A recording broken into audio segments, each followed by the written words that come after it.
Ladies and gentlemen, we are back for another review from Miss Marvel. This is episode 3. For once, I am not alone. I actually have other people with me. I have been blessed with two awesome other hosts in Jorge and Jedi Mike. What's going on, gentlemen? What's up? What's up? How you doing? Thanks for Hey. having me. Yeah, for sure. We just reviewed something insane that we can't even talk about. So wait till Friday for that, ladies and gentlemen. Yeah. But we're talking about today, episode 3, Kamala Khan's Miss Marvel. First off, real quick, how have you guys felt about the show? Because in my review, I kind of harpened it to I love the directing style of this. Like, I love how they're able to embrace it culturally, but stylistically. The stylistically side of it, whereas felt like okay, it feels like a real high schooler. This also reminds me a little bit of Spider Verse in the way that certain things artistically are moving around. Yep. I love that it was almost to me it's a better version of what Homecoming tried to be. That's the best way I can kind of because Homecoming tried to make you like, oh wow, let me like Peter Parker this way, and it's like no, like I really don't. Like I love the way that it ended, and I love the Vulture, but I don't really love the way they try to perpetuate the high school environment and also the scene. Like Peter didn't feel like a geek to me. He didn't feel like an outcast to me at all. But it's something about the way that they're showing this character and also her culture that I find very fascinating. But how are you guys liking it so far? hmm Oh, you go ahead, Jorge. All right. No, I definitely enjoyed. I kind of came into this completely blind, where I did not know anything about Miss Marvel, and I didn't even watch any of the trailers. I don't think. So I actually have come in this completely fresh and blind, and I do agree with you. I think you hit the like nail on the head when you said it kind of reminds you of Spider Verse because when you watch it in some of the like when they're texting or anything like that, like you just kind of see like that little pop up, Yeah, and almost like very cartoony-ish stuff, happening in the background. yeah, But overall, I think it's good. Like I was afraid this was gonna, and I hate saying it this way, was gonna become like another like CW type show. Yes. And Yes. this has been a pleasant surprise. I've actually really enjoyed it, and I'm excited to see where they take this storyline and kind of what's to come on this, which is interesting, because I've seen some other episodes and or some other shows, and within the first few ones, you're kind of like, like you watch it just because you just want to see what happens, but it's nothing like you're not invested. But right. this one, it's kind of they've played these characters very well, and even the like all the actors, I've really enjoyed them. So no, I've liked it so far. Yeah. What about you, Jedi Mike? Yeah, for being like the youngest person like here, I can say like yeah, Kamala Khan is someone that like the source material kind of like targeting like the younger audiences, and for someone like that who's not in high school anymore, but I remember that time, I can say like she's one of the most relatable. Like this is kind of most relatable depictions of like a high school or teenager I've seen like recently, because we get from shows that can be like, oh, these guys are very very sexualized. Like I'm not gonna say that other show, but you know what I'm talking about, but um, and to me, with this show entirely, like I said, what they not depict in within the trailers, give you a hint of it. Like to me, this is almost the most uh like Disney Plus show for Marvel that they feel like they show you can as shows that they actually put effort into it. And what I mean by that is like visually, some of the things that the artistic styles or decisions that they make, you know, not just like with the action or just with just like with the characters, how they interact with each other, and how this show is even shot. And again, I thought this is really engaging. And I felt also from a cultural aspect too. Again, different from what you see from other source materials. Like what you mentioned, the CW comment. It's like this is something I was fearing because I think this is actually a really good character. But again, it's just like if you're not done in the right way, then it's gonna do a huge disservice. But so far, for the first 3 episodes, they've been hitting out the park. Especially with the lead character, I forgot her name, Mon Vellani. Yeah, That's on. I don't Yeah. know if I'm pronouncing that right. Yeah, I don't see how anybody can watch this show and not smile. Like, and then this is my personal opinion. Like, whether you're not like like the store or whatever, this shows again. You keep on hearing the word charming. And that's not only just because the stuff that happened in this show, but just also the actor that you're following with the lead character of Kamala Khan. She's very, very charming, adorable, but just also relatable. Like she's human, not like she's trying to be like an archetype of like, oh, I'm a a Muslim girl packing the girl from Jersey. It's like no, she's a regular person and she's going through trials as any teenager is, but it's also relatable. Again, it's just very, very charming show. Yeah. Yeah. So I think that's a really good overview. So this episode, coming off the last one, she was met with this woman that she saw in, I don't want to say a cosmic vision, so to speak, that was there when she was trying to save the young boy. And this same exact woman was tied to the boy she liked because they're the ones that are saving her. And so these people that kind of go and save her, they kind of call themselves the Jin. clandestines. Clandestines. Clandestines, where basically they are from a different dimension altogether. They do not age. But it looks as though they can reproduce because this young boy that she likes comes from the woman that is also a clandestine. But they show a weird flashback sequence where Kamala's, I guess, grandmother, is it her great grandmother or grandmother? I think it's her great grandmother. Is trying to work with these clandestines to try to help get them home, but they needed to find both of the bangles. And so they only found one, and she saw the power start to work, but then from there they couldn't find the other one. So they didn't know what was going to happen to moving transforming like present day. They're like, oh, okay, these clandestines, they're cool, they're wanting to get back home. She thinks everything is fine until it isn't. Right. Until it isn't, and that's always how it goes. So how did you guys like their storyline? I have positives and negatives to say about it, but Me too. them as characters, I like them as characters. I think they're very fascinating.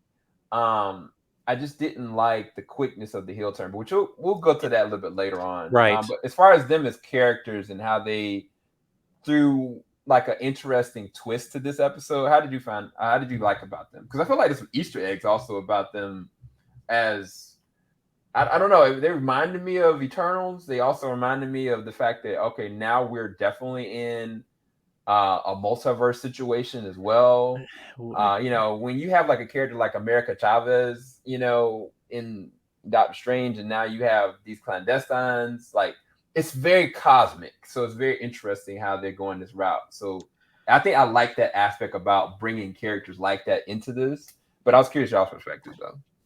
Yeah, I mentioned before we started, like there's actually an Easter egg of the Mandarin, or at least the 10 Rings in this scene where we see the uh uh when we see the grandmother and again and I forgot the actress's name that plays the older mother who's leading all the clandestines, which I think also we're gonna get more of an extension on that scene. See right there, um so I think we're gonna get an explanation of that scene. I guess probably how her grandmother might have passed or whatever like that. And I think information that might be revealed just in terms of their lineage and everything. Because on the bangle, when they took the bangle off, it was off of a blue alien. That's is there. I don't care what they said that was a Kree, which ties to Right. in the comics. At least with the origin of Kamala Khan, tied to the humans. Which is were genetically engineered by the Kree. So now they might obviously they are going to change that origin completely because she didn't get her powers by the Terrigen Mist, but at least there's some hints of Kree in there, which I like what they did there. But again, it's also connecting to an overall thing with the multiverse and dimensions, which again that's going to my negative because all right, you tell me this. Do I care? Two, keeps going back to the same. What's your name? Oh, I've been called many names in different lifetimes. I don't know how many times we heard that. I've been called Right. this or conqueror, all this thing. Like we hear this all the time, and I'm just like, all right, what's the substance of this? Instead of actually just telling me, yeah, I'm just from another dimension. It's just I'm just around the corner. And just again, I need more explanation what they did with that, but again, I think this is still kind of set up for what they might do in the remaining 3 episodes because we're already halfway through the season, surprisingly. Yeah, that's what I feel so far. Yeah, What I about you? think for me, it's I kind of echo what you're saying. I think my only, which I think Sam you touched on earlier, my only biggest turnoff is how they introduced them, and within like 20 minutes, it went from like, oh, these guys are helping me to like, boom, these are the villains. Evil. Get her. We'll force her. And Right. I think for me that was, it felt very rushed. It was. And I think that takes away from it. But then again, this only being 6 episodes, you can only fit so much in 6 episodes.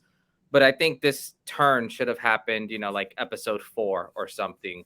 But no, I think in terms of them, like I'm very intrigued by them, and it's weird because I hated Eternals and I didn't care about it at all, but yet these guys I actually am intrigued and want to know more about them, which makes no sense because it's almost like the same thing. But yeah, but for me, I'm excited to see how this, where they take it, because I think these final 3 episodes could really make or break it, and I know.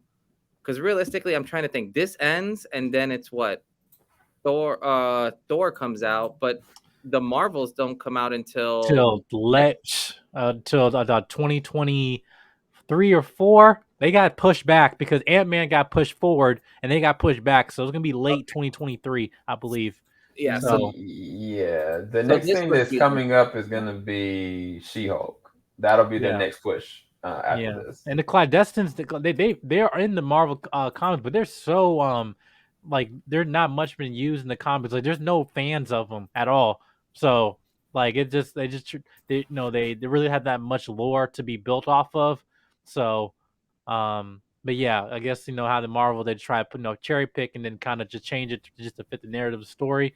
But yeah, they're not really that popular at all. So Yeah. Unless, I mean, the only thing I can see, which they would be able to do pretty easily, is if they start creating, if this kind of starts going with like the Young Avenger, kind of crew, because you could shove a whole bunch of them kind of in here very quickly. But I don't know. Like I just hope that, I hope this doesn't fall into like a Black Widow situation where Mhm. it, like Black Widow, I felt came out way too late for it to be good.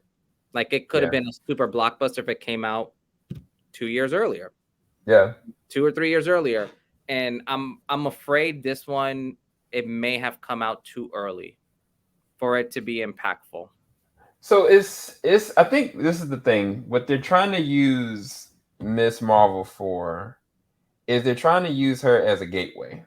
They're I think the reason why they gave her these cosmic abilities is to tie her with, the three Captain Marvel for the Captain Marvel movie. I think that's the only reason because it doesn't make sense why she's glowing or doing the things she's doing outside the comics. It doesn't make any sense. I think that they're trying to help introduce the idea of the Inhumans. I think that they're trying to introduce the idea of other cosmic characters like the clandestines. I think that they're trying to use the multiverse aspect to show where things could go. Because even when they said the bangle just unlocked what was inside of her. Yeah. So of course now we know that comes from her great grandmother. So she's technically from a different universe altogether. So I think the weird thing about it is I don't have an issue with it. I just didn't like how messy the clandestines were in this. It's too quick of a heel turn, and it didn't make enough sense or justification to the fact that like her own son was fighting against people that he's immediately just known. could have a crush on a He's girl. he's Like known these people for years, and even if he legitimately felt like they were wrong, they wouldn't be fighting him.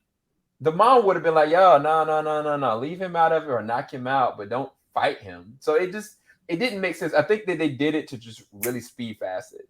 The interesting thing I do love about the show though is while we had some really good action moments and it was back and forth, it was interesting. It was a little unrealistic the fact that Kamala could defend herself like that, absolutely, yeah. but I love everything about the family. I'm not gonna lie to you. The family they use the family so well in this episode, like down to Kamala understanding, a life lesson that the dad was trying to give to her brother, to her, trying to gauge what is dangerous, what is not, how to let some stuff go versus like she had a real intimate conversation with her mom. She was like, look, what do you do when you get into a situation where, you know, you get exactly what you want, but then you realize it's not exactly all sugar and rainbows, you know? And the mom was like, look, when we came to America, that's what we wanted. It's what we knew we really needed to do. But then we didn't realize how hard it would be, how disconnected. And Kamal was like, well, what did y'all do? I'm like, well, we leaned into the mosque, leaned into our faith, leaned into our family. And all the life lessons down to even the wedding, the way that they handled the wedding, I thought it was That was a so great scene. Yeah. beautiful. You know what I'm saying? And it's like I'm not Muslim, you know, so I didn't know from a cultural standpoint, like a lot of these customary things, and that could be completely wrong. They could be doing it in a way that's not accurate, but the way that they presented it and the way that they handled it, it felt like it was a lot of tact. It felt like it was really well done, really placed, and it was positive. You know what I'm saying? It wasn't just, you know, they built everything up to the wedding for the wedding to be like a punchline. So I think that that's the thing from a cultural standpoint. It feels like this is really interesting. The weird thing that happened in the episode was when the dad, what is the best friend's name? Is it not Bruno? Bruce, right? Bruno. It is Bruno. Oh, it is Bruno. Yeah. No, it's Bruno. Yeah. So Bruno, you know, had a conversation with Kamala. He got understanding with the glass dinosaur, and he starts to research, you know, the paperwork, you know, and the dad sees him at the shop, starts reading through it, and tells Bruno who these people really are. It was just so weird, though.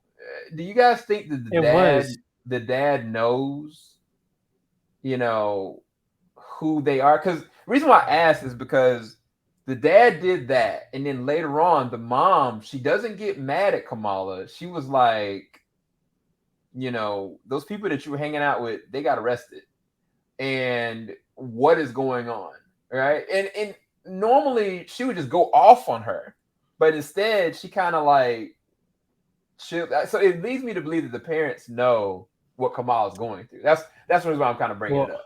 One, I think the dad's playing the stereotypical naive dad, but always emotional support of the daughter, you know, when she needed to be the shoulder to cry on, and the butt of the joke and stuff like that.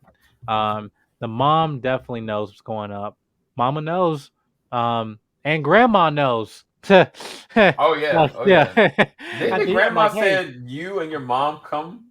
Yeah, come. You gotta come here. Like, did you got the bangle yet? Because like, so basically, what happened to Kamala happened to her grandmother. So I think her daughter, like, so the mom knows what's up. So again, it just, I think they can have to have like a family conversation.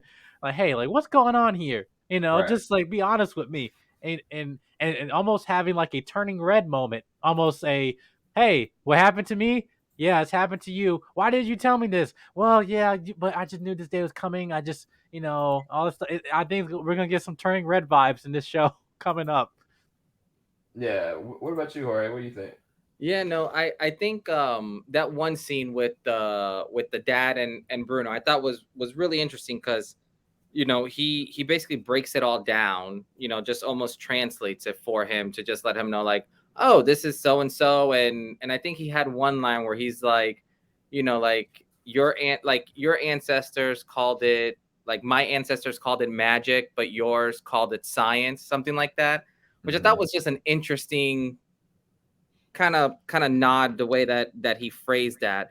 But no, I'm intrigued to see the whole dynamics because it almost makes it seem like her mom also is seeing these visions, because when the grandmother called, she's like, oh, I saw the train, didn't, like, you saw it too. And for the mom to be so chill during, like, after that, it almost makes me see, like, it makes me think like, oh, like she knows at this point. And every time that Kamala has brought up her great grandmother, it's always been kind of like she's avoided the whole thing. Avoid the whole thing. Yeah, and I don't know if it's because, you know, either it's like she tried helping these people before and died doing it, or something, you know, like there has to be some type of bad memory that I'm guessing that she's trying to hold back. And I think once she finds out that Kamala has these powers, it's going to almost bring all that up. And then you may see like a flip where like Kamala's like, you know, tending to her mother to like letting her know like, no, it's okay. Like we can do this, or I can do this type of stuff. Right. But no, it'll be definitely be interesting to see how it plays out from here. And coming from like someone culturally, like, you know, I know from my mother, like why I'm saying so relatable, even like, you know, say, well, I'm not Muslim Pakistani, but just the interaction that she has with her mother as like when the overprotectiveness is based out of is love, but based out of fear because like I'm protecting you from the truth because what I experience is and know so my strictness, me being, you know, not giving you access to, you know, you being independent, you know, and you learning on your own because I'm protecting you from because I'm fear of what I experience, right? And this is the same thing for just for immigrant families that I just thought again it was just so relatable. Even then like that scene with her in the in the bathroom, like you're the same scene of like a child talking to the parent, you know, telling them what they might be going through, and even though the parent can give them the truth to help them that experience, they don't know what's going on, but somehow they do, and then that's like a touching moment because she felt kind of disconnected with Kamala in the last few episodes because like, hey, am I being too hard on her? You know, all this stuff. Right. You know, our son about to be married, but yet she's also growing as a young woman, and I'm like, hey, I don't want to take that from her. So yeah, it just again, it was very like the best scenes are really again not really the action scenes. Again, they go back to the writing of this show. Right. Well, I thought even going back right before the wedding where the son was talking to his dad, you know, and he's like, Right. he was saying like I only have like $73 in my bank or some random low number. Come on, that's and you just have like this really sweet, you know, like father son moment. Yeah. Which, you know, most people who get married, like you have those moments with like I know for me that this Monday. yeah, it's like, I know I'm for broke. me, I had it with my dad, like right before I got married and so on. So it brings this family, I guess, dynamic, which you really don't see in many of these shows because usually most of these, you know, superheroes, they kind of end up being just loners at the end of the day. Like Right. Spider-Man in the last movie, like everyone forgets him. Like he kind of goes into this like solo mode type of thing. But I think with this, that's going to be like a welcome change where I think it also has to do with culture. Like, you know, the Muslim culture like honors family a lot. So I think you're gonna have this really neat dynamic coming from that. So no, I'm super thrilled to see how they emphasize, you know, the family. And I'm guessing with the grandmother calling to come over, you know, I almost think that they'll play the whole family going there like for the honeymoon type of thing. That's a very easy, like whole family's there, and you know what's gonna happen to Kamala while she's down there. Yeah, I agree.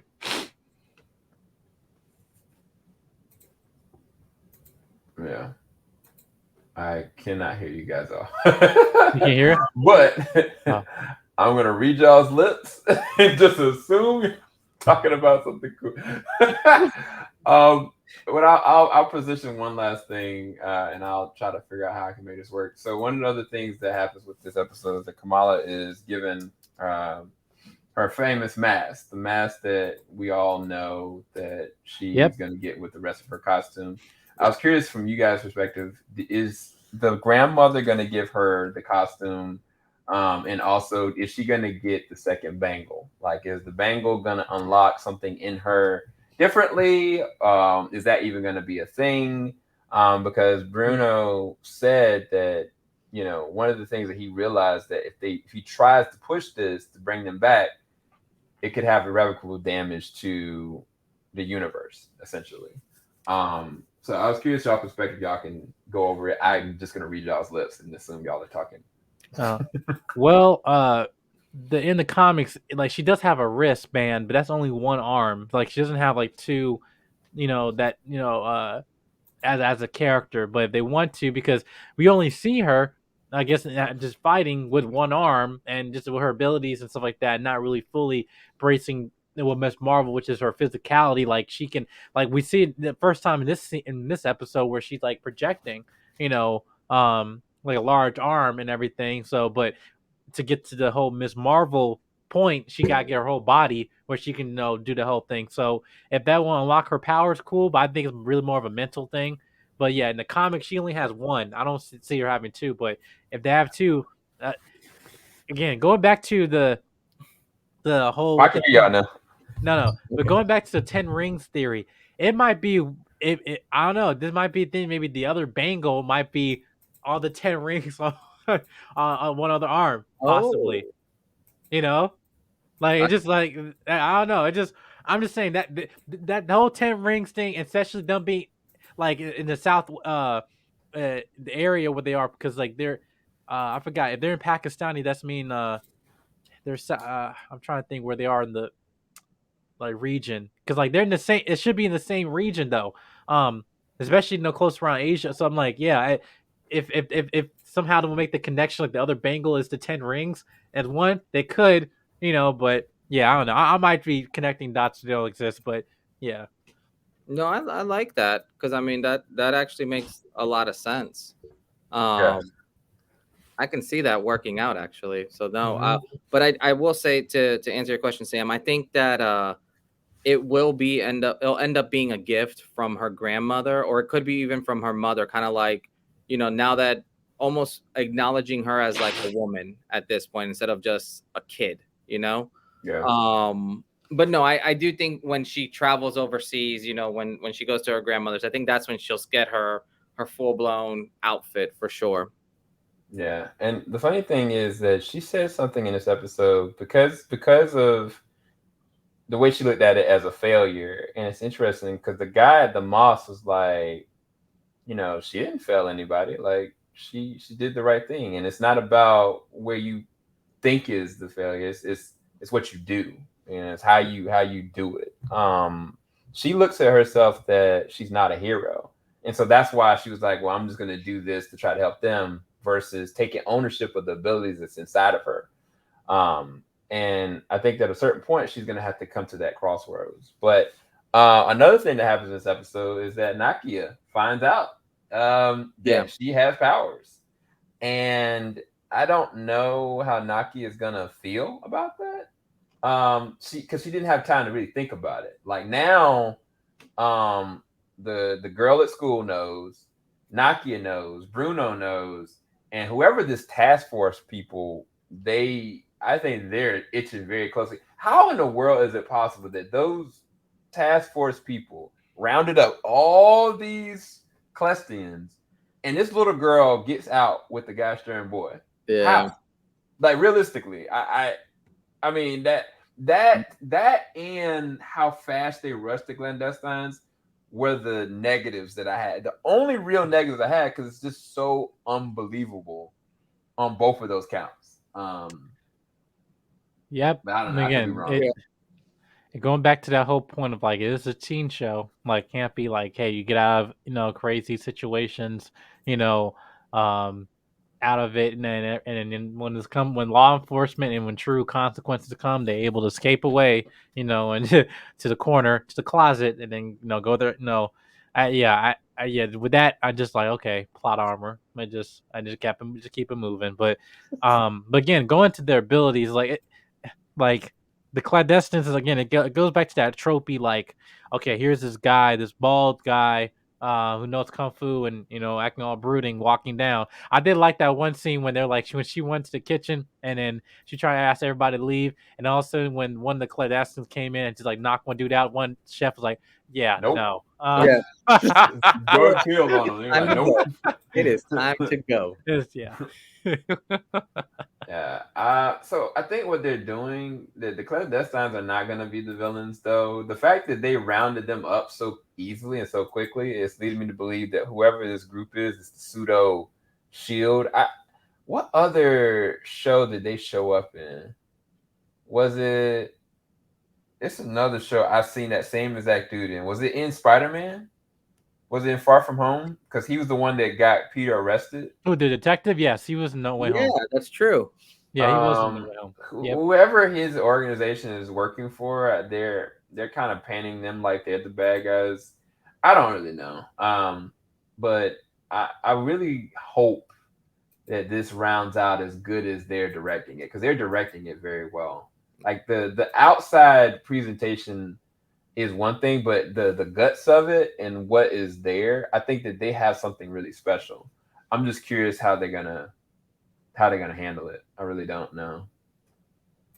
Yeah. We'll see. I'm just like, again, I think it was a good start. At least we know we have now conflict that we can fight, and then move forward, and then eventually we get to the whole government side of it, because they did play to the whole thing about with the organization coming into the in a mosque and like, hey, you don't have no legal right here, Right. and so I like that scene, and even then, even that guy, I don't know what his ethnicity is, but again, he just kind of related, hey, don't disrespect them like that. And then I think you're gonna see some of that too, because they are definitely real world aspect. They do get mistreated, so I like that. Again, it was realistic, but again, it wasn't like a pandering thing. It was done organically. So Yeah. them being like a actual thorn in Kamala, and with other issues that are going on through the show, amongst the other cosmic style part of the show. Yeah. Yeah. Yeah. So I guess we'll see. What do you guys rank this from A to F? Episode 3. I would probably rank this like a low B. B minus, but Yeah, that's not bad. yeah, but and for me, it's more. I'm ranking it that just because of how quickly the flip was for the villains. That just kind of took it just literally took it all away from me for a little bit. Yeah. But in terms of how this is shot and the way that they're going, like I'm excited for these next 3 episodes to see what they do. Yep. Mm-hmm. Yeah, again, I just hope that now Obi-Wan's done. Obi-Wan is like done. They can get more traction for this show for the remaining 3 episodes. 'Cause it's a well-made show. I just want this to succeed, But yeah, that's what I hope for. But I don't What do know. you grade it? Yeah, I give it B minus. That's like if you base it in the school, like which is a 10-point grading scale, is I give it an 80. So you pass. It was good. It still keep me entertained. I think that whole clandestine thing is that wasn't negative, but again, it's going to um the show is good, being sweet and charming, but now when they're trying to get more into now adding more references to the point I talk about the 10 rings, I'm like, okay, now what are you doing, Kevin Feige? Don't like multiverse madness me like, hey, you'll learn later. I'm like, no. Yeah, I guess we're gonna have to wait and see. The other thing I was gonna ask you guys, have we actually seen any of the Avengers that we know? Like, have they shown like actual pictures of any of the actual Avengers as we know from the 616? The reason why I asked that question is because is it possible that Kamala is from a different universe? Because have we seen any of the actual Avengers that like them actually showing what they look like? Actually, Wait, no. are you saying that Kamala is like the show is being taken place in a different dimension, like different universe? I am. That'd be a huge flip. I didn't even think I'm, about that, but I'm you're just right. They were talking about Miss Marvel left and right, but you never. Because yeah, they said Captain Marvel won the fight. Yeah, but you never saw or any. You saw the Dang. you saw the animatics, and then Tony Stark and Black Widow are dead. At least so Ant-Man got a podcast. We don't really see Spider-Man reference. I don't know. That'd be really mad if they do that. But Yeah, again, the whole other dimension thing, I think gonna be something else. But if they do that, I mean, I was like, what? That'd be cool. yeah, that'd be a cool flip. Oh, that's a yeah, good one. yeah. But I do think it would be awesome though if she is in the 616 universe, and that's a pipe dream.